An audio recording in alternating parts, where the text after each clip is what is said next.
¿Cuándo fue la última vez que leíste de verdad, línea a línea, el código que te generó la IA antes de hacer un commit o de utilizarlo en general? Sé sincero, que aquí no pasa nada, que nadie te va a juzgar. Pues bueno, por el otro lado, los mantenedores de Linux, de Java, de Rust se han cansado del código generado por IA y que sus autores no saben ni explicar. Reciben informes de seguridad inventados que suenan perfectos, librerías recomendadas por la inteligencia artificial que directamente ni existen y han empezado a hacer algo que hace unos años yo creo que era impensable en el mundo open source. Decir que no, prohibir, poner condiciones. Hoy vamos a ver quién está prohibiendo de verdad la utilización de IA, quién por otro lado la está apoyando por encima de todo, como empresas como Google, como Microsoft, donde no dejan de decirnos que la mayoría de su código ya está generado por IA. ¿Por qué existen estas dos vertientes?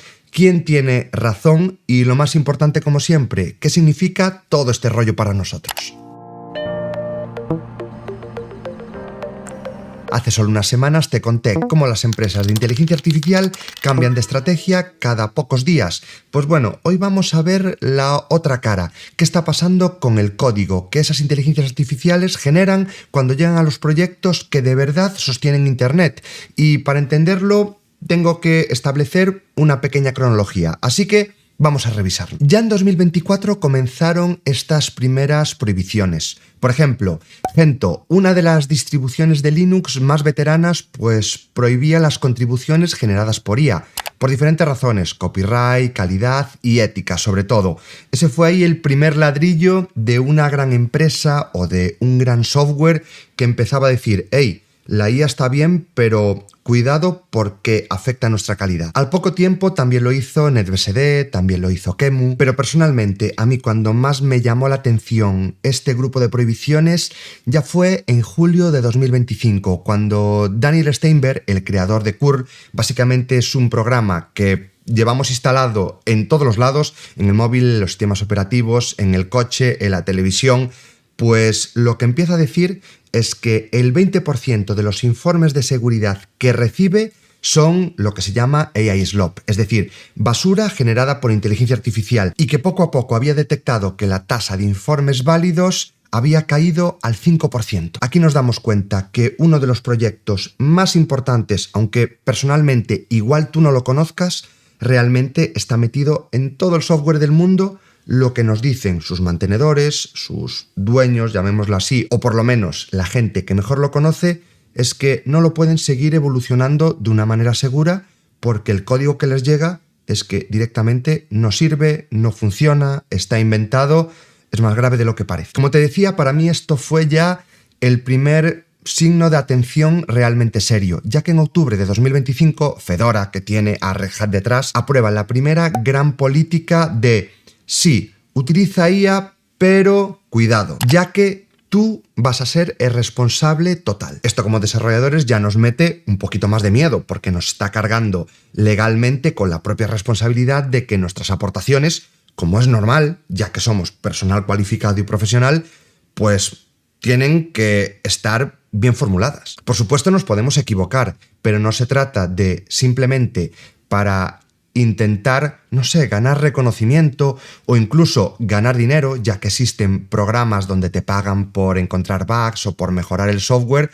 no sé, nos acabemos cargando la integridad de ese software. El caso de curl en realidad fue en aumento, ya que lo que estaba pasando es que cada vez aumentaban más esos informes falsos y realmente casi no era ni útil lo que estaban recibiendo. En enero de 2026 se cierra el programa de recompensas para cazar bugs y para acabar ayudando a la evolución del software que llevaba abierto desde 2019 y que ya habían pagado a lo largo de todos estos años, pues por los números que he encontrado, más de $100.000. Imagínate lo grave de la situación cuando prefieren dejar de evolucionar su software ante la mala calidad de lo que estaban recibiendo. Pero lo verdaderamente grave empieza a llegar estos últimos meses del año, ya que es cierto que cada vez los modelos de inteligencia artificial funcionan mejor, generan mejor código, cada vez cometen, vamos a llamarlo así, menos errores, pero ahora nos encontramos con que en abril de 2026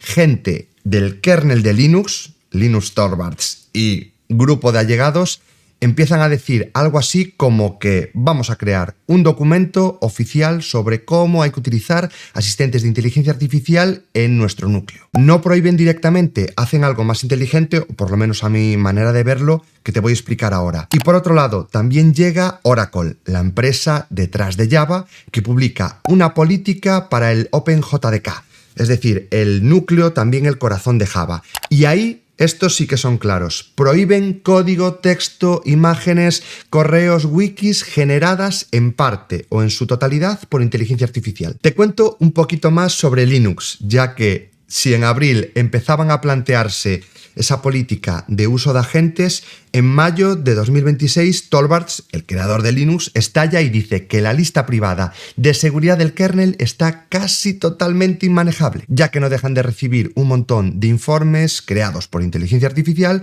duplicados. Aquí aparece una nueva norma, y es que los bugs encontrados con inteligencia artificial se reportan en público, porque si tu herramienta lo encontró, la del vecino seguramente también. Y de esta manera se empieza a intentar eliminar esos duplicados. ¿Y por qué me he decidido a hacer este vídeo? Porque nada, hace solo unos poquitos días Rust, ya sabes, uno de los lenguajes más admirados de la última década, que viene un poquito a competir o sustituir a C y a C++, esos lenguajes de más bajo nivel que sostienen también el software mundial, y Rust viene un poquito como a actualizar esa manera que teníamos de programar con esos lenguajes. Pues bueno, ¿qué política acaba de adoptar Rust en el repositorio del compilador?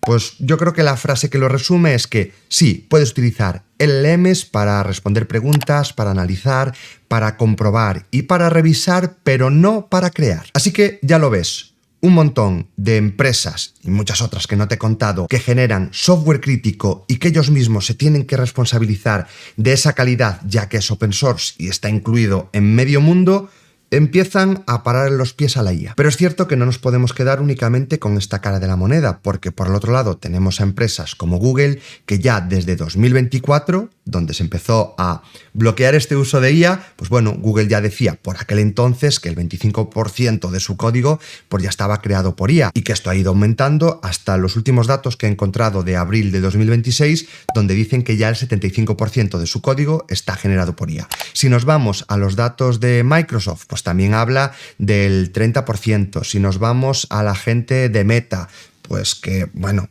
porcentajes también altísimos de código generado por IA.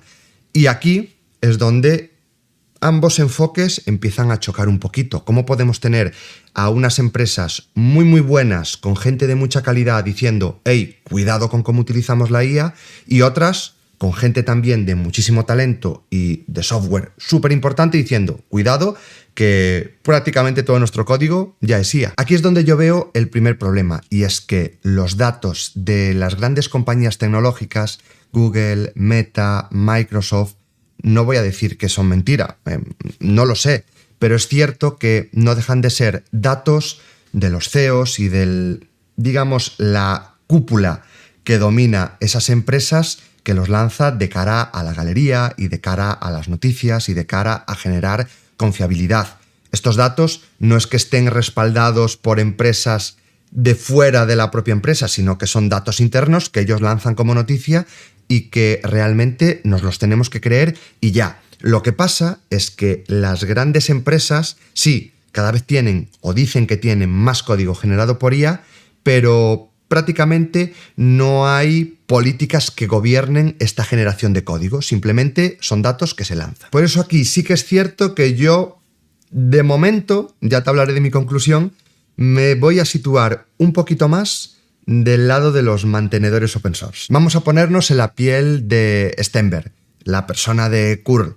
Pues bueno, curl son unas 180.000 líneas escritas en C que corren en miles de millones de dispositivos de todo tipo a lo largo del mundo. Y claro, esto lo mantienen un pequeño grupo de voluntarios. Cada informe de seguridad que llega hay que leerlo, hay que intentar reproducirlo, hay que investigar el código señalado y responder. Da igual que ese informe sea falso, el coste de comprobarlo lo tienen que pagar ellos. Y la verdadera trampa, y de lo que más se quejan ellos, es que justamente el AI Slop, esta basura de código generado por IA, pues no parece spam o no parece basura. ¿Por qué? Porque la IA es capaz de redactar código y texto muy bien formado. Otra cosa es que después te pongas a comprobar cómo funciona ese código y realmente pues sea falso. El problema es que el LLM lo va a generar en unos segundos y el humano experto le va a costar horas en desmontarlo. Y esto te lleva a soluciones como la que adoptaron en enero, de cerrar ese programa de recompensas. Aunque, ojo, porque meses después lo han acabado abriendo. ¿Por qué? Porque los informes volvieron, pero es cierto que la comunidad se concienció un poquito más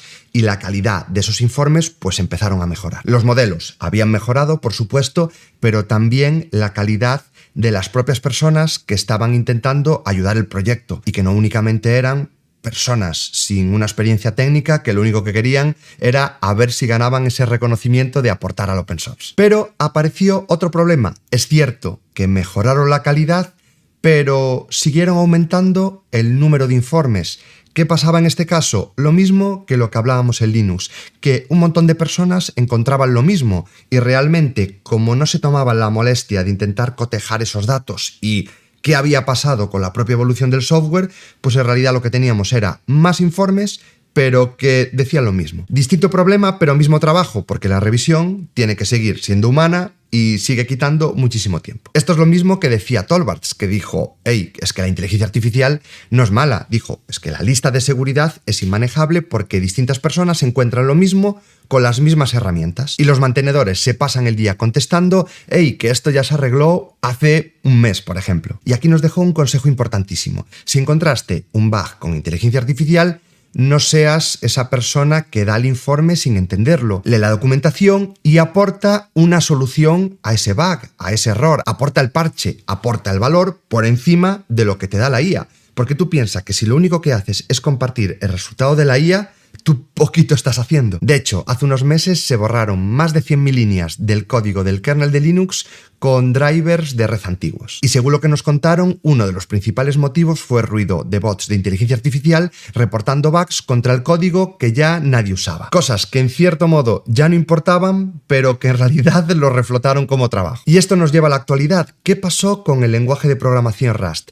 Pues básicamente que, hace unos días, en el momento que redactaron esta política, pues tenían más de 1.200 pull requests abiertas. Algo que, volvemos a lo mismo, es inmanejable. Y que el equipo de Rust diagnosticó de esta manera, y creo que es muy importante porque nos da una visión de dónde estamos fallando a la hora de generar código con IA. Por un lado, esa aportación, esa pull request, aunque inicialmente parezca pulida o parezca correcta, no significa ni que tú, como desarrollador, te hayas esforzado, ni que lo comprendas. Antes, si llegaba una contribución detallada y bien testada, sabías que detrás había alguien que había invertido horas y que había invertido un montón de tiempo en agarrar ese conocimiento. Y que lo más importante, lo que quería era regalarlo a la comunidad para seguir evolucionando el open source. Claro, este contrato social realmente se está muriendo poquito a poco, porque ahora una PR que parece perfecta puede venir, yo que sé, de Cloud Code, que ha estado trabajando ahí un buen rato y nos ha soltado esa respuesta. Pero que del otro lado, pues no estaba nadie al volante. Por otro lado, también nos dejan claro que generar código hoy en día es baratísimo, pero que revisarlo cada vez es más caro. Y ojo, que revisar no es únicamente cazar si hay errores, si hay bugs, es decidir si la decisión que se ha tomado es correcta, si el cambio que se aporta es buena idea. Y esa decisión, y más en software tan importante y tan crucial, no la puedes delegar, no le puedes decir a la gente de turno que haga lo que quiera. Por otro lado, también nos dicen que no contentos con crear estas pull requests únicamente con IA, si el revisor se toma el tiempo en analizar todo esto y responder, ¿qué hace la gente que aportó ese código con IA?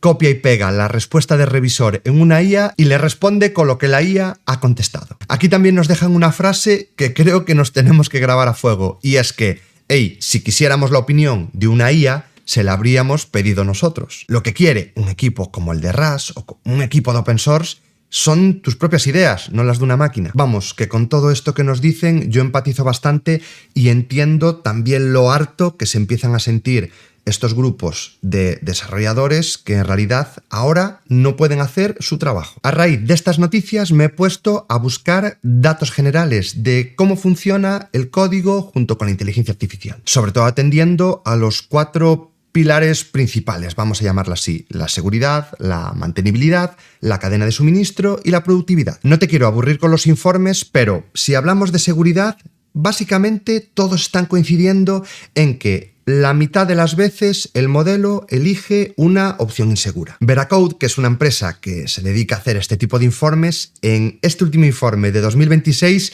titula lo siguiente: a pesar de lo que dicen, los modelos siguen suspendiendo en seguridad. Los modelos puede que sean más listos, pero no más seguros. Realmente porque escriben el código que estadísticamente les parece correcto, pero que no tiene por qué ser el seguro. Por el bloque de la mantenibilidad tenemos a una empresa que se llama Geeklyar, que analiza cientos de millones de líneas que se han modificado desde 2020. En 2024, ya en pleno boom de la inteligencia artificial por primera vez en la historia de su dataset, el copy-paste superó al código refactorizado. ¿Esto qué significa? Que empezaban a aparecer más bloques duplicados en funciones que deberían ser de corrección de código. Y si nos vamos al informe de 2026, ojo, porque nos dice que hay un 81% más de duplicación de código que en 2023.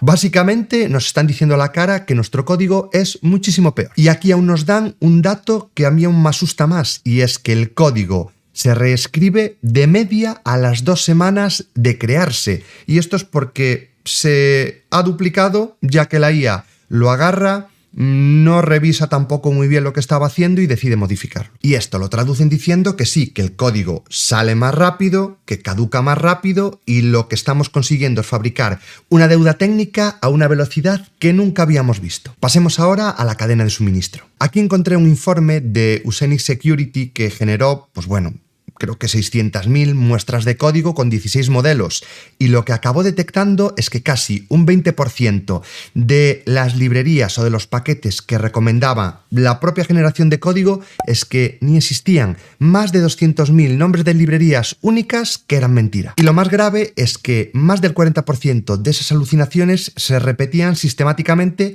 cuando le poníamos el mismo prompt. Aquí hay un caso curioso, ya que viendo que la IA se inventaba diferentes librerías, una persona creó el nombre de una de esas librerías y la subió vacía, sin hacer absolutamente nada, y se llevó más de 30.000 descargas en 3 meses. Así que imagínate las que estamos liando por ahí adelante. Pasemos ya a ese último bloque, al de productividad. Este informe de Meter ya te lo comenté hace una temporada, pero si te lo resumo muy rápido, es que hicieron un estudio para acabar midiendo si la gente se sentía más productiva.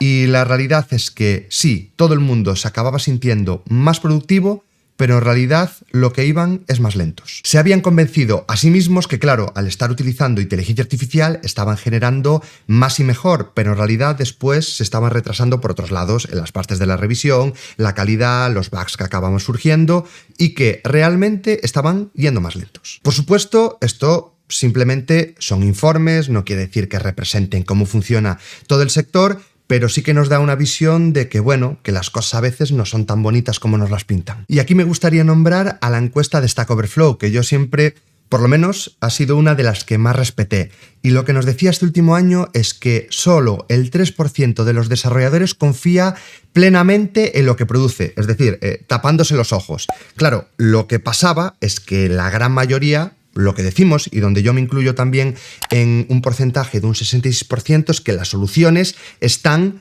casi bien, pero no del todo. El problema es cuando directamente ya le soltamos la mano a la IA y pasamos a ese grupo que confía ciegamente. La verdad es que buscando estos datos me estoy divirtiendo un montón, porque me ayudan a entender mucho mejor cuál es la realidad de nuestro sector, esa tensión entre la velocidad que promete la IA y la confianza que acaba destruyendo, pero que nadie supervisa. Pues justamente estos temas son los que analizo aquí semana a semana, sin mucho guión, con calma, con un café, en el podcast que estás escuchando ahora mismo, en Nos Quedan 6 meses. Si realmente te gusta y aprecias estas reflexiones, que no dejan de ser mi propia forma de ver cómo está funcionando la industria, lo único que te pido es que no te cuesta nada dejar un like, seguirlo donde lo estés viendo, escuchando, en YouTube, en Spotify, en iVoox, en Apple, dejarme algún comentario dándome tu opinión y valorando, si es posible, el podcast para que así llegue a más gente y, ya que tú crees, o eso espero, que te resulta útil, pues que más gente también lo pueda aprovechar. Independientemente de todo esto, muchísimas gracias por todo el apoyo que ya durante estos meses me estáis dando. Y ahora seguimos. Ya que aquí quiero hacerte una pregunta que me parece muy interesante.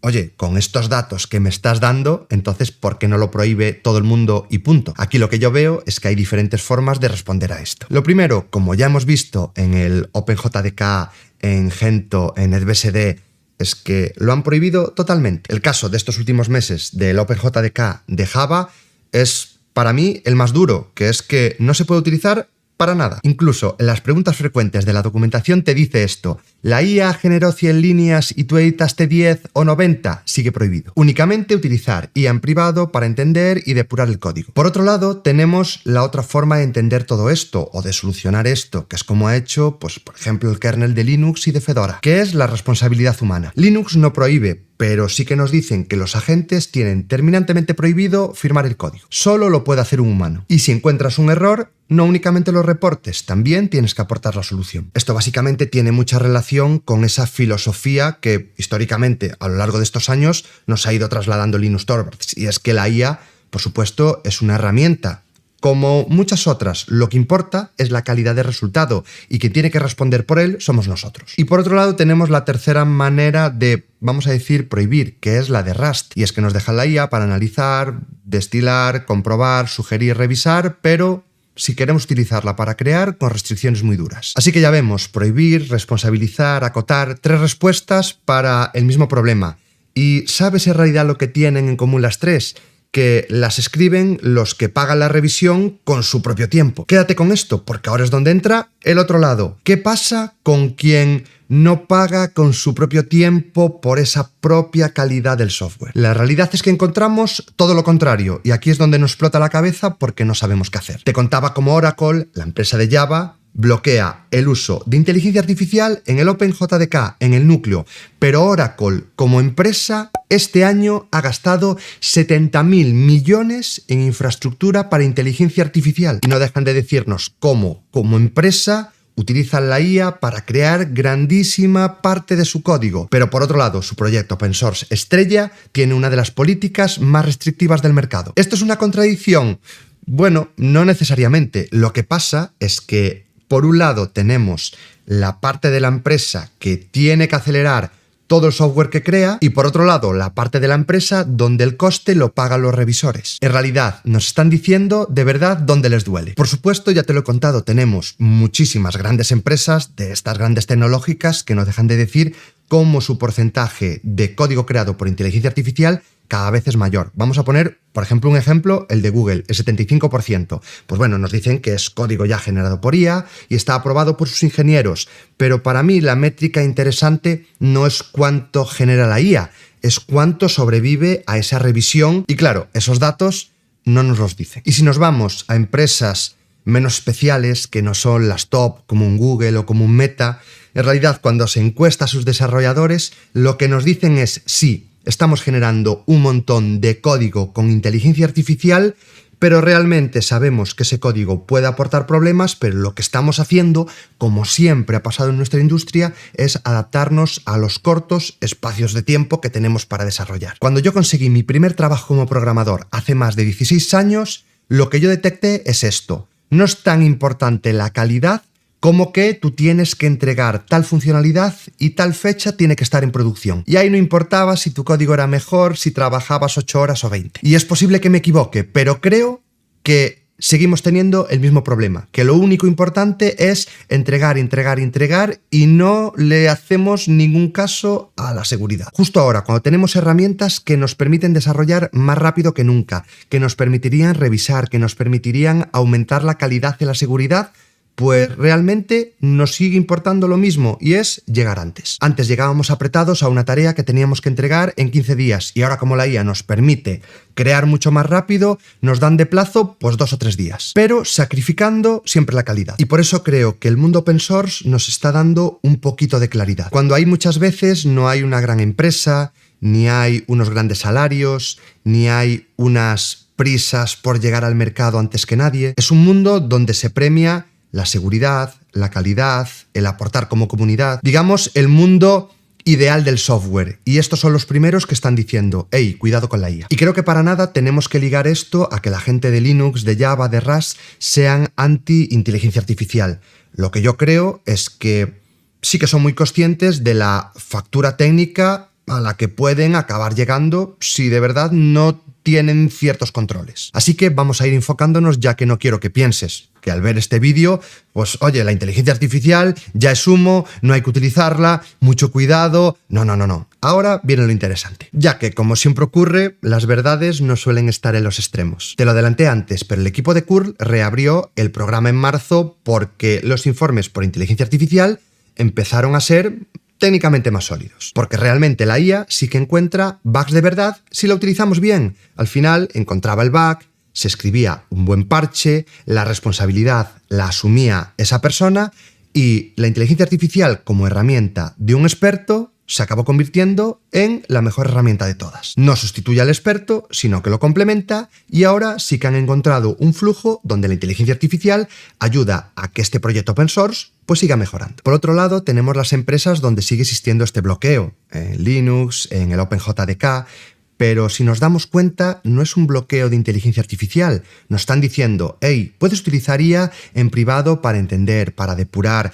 Cuando tú no lo firmes, tienes que responsabilizarte, tienes que firmarlo tú. Básicamente nos están dejando claro que sí, utilízala como herramienta, o utilízala para pensar, utilízalo para mejorar, pero siempre teniendo en cuenta que tienes que responder tú sobre ese trabajo. Y por otro lado nos están diciendo que no es tanto las ganas de proteger el código, sino, y muy importante, el conocimiento. La gente de RAS nos explica que un proyecto open source no es un almacén de código, es una comunidad de gente que entiende ese código y que puede mantenerlo dentro de 10 años. Si aceptas un montón de PRs que nadie comprende, tienes un repositorio muy grande y cada vez un proyecto más muerto. Y esto es algo que nos deja claro que tenemos que aplicar también a nuestros proyectos o a la empresa donde estemos. El código que nadie entiende no es un activo, es más una hipoteca, es más una deuda técnica que se nos puede revelar en cualquier momento y que nos puede hacer muchísimo daño. Mi posición es que sí, ahora mismo existen prohibiciones y que son necesarias, pero que poquito a poco, a medida que los profesionales vayamos evolucionando, que la IA vaya evolucionando y que los modelos de trabajo también vayan evolucionando, pues justamente esas políticas también se van a ir adaptando. Tenemos que ser conscientes de que el software sigue siendo importante, que tiene que seguir siendo verificable, que tenemos que entenderlo y que tenemos que responder por él. Las empresas o mantenedores o desarrolladores que controlen todo esto realmente son los que más valor van a aportar. Conclusión, como siempre, el punto medio. No tenemos que ser una empresa igual como el OpenJDK de Java que está haciendo ese bloqueo durísimo. ¿Por qué? Porque igual tu proyecto no es tan crítico como el kernel de Linux. Pero como lo veo es que el punto extremo, donde tenemos empresas, Google o la que sea, que dicen que la gran mayoría de su código ya está generado por IA sin más datos, pues realmente creo que también es peligroso. Piensa que por un lado tenemos las empresas de open source que tienen que proteger su código por encima de cualquier cosa, porque primero es gente que prácticamente cobra, es gente que tiene que utilizar su conocimiento en crear un software que se utiliza en medio mundo, y por otro lado tenemos las empresas, las grandes tecnológicas, que de cara a la galería tienen que dejar claro que están liderando este movimiento, que controlan la IA, que son más productivas que nunca, que la IA es el futuro, que todo el mundo tiene que utilizarlo y, seamos sinceros, todo el mundo tiene que acabar comprando sus productos. Ves que en realidad tenemos las dos caras de la moneda de la industria del software y, como es normal, después estamos tú y yo, que representamos el 99% de los desarrolladores que no trabajan ni en una grandísima compañía como puede ser un Google o un Meta que lideran estos movimientos de inteligencia artificial, ni tampoco trabajan en un código open source como puede ser el kernel de Linux que sostiene a medio Internet. Somos desarrolladores que creamos software que sí, que igual no es de una de estas grandes empresas, pero que realmente representan la gran mayoría del software a la que accede cualquier usuario normal. Y aquí es donde nosotros tenemos que utilizar el camino del medio, justamente dos posiciones que parecen opuestas y que son caminos distintos, Linux, Java, Rust, Curl, Fedora o lo que sea, esa gente que lleva décadas sosteniendo el software del mundo, al final siempre tiene que haber un humano que entiende el código, que responde por él. Y que por otro lado, las grandes empresas, Google, Meta, Microsoft, nos dejan también claro que la IA está ayudando y que nos está permitiendo generar código mejor que nunca. Conclusión, actualizarnos, formarnos y entender cuál es el valor que nosotros podemos aportar por encima de la IA. Si te interesa aprender los fundamentos, ya sabes que tienes un montón de cursos gratuitos en YouTube. Y también, si lo que buscas son mentorías, es mi propia supervisión para atender a tus dudas, tienes Mourede Pro. Te dejo todos los enlaces en la descripción, pero sobre todo, suscríbete al canal porque esta historia, la de quién supervisa las máquinas que escriben software, acaba de empezar aquí y tenemos que seguir viendo cómo evoluciona. Muchas gracias por quedarte hasta el final y nos vemos en el próximo vídeo.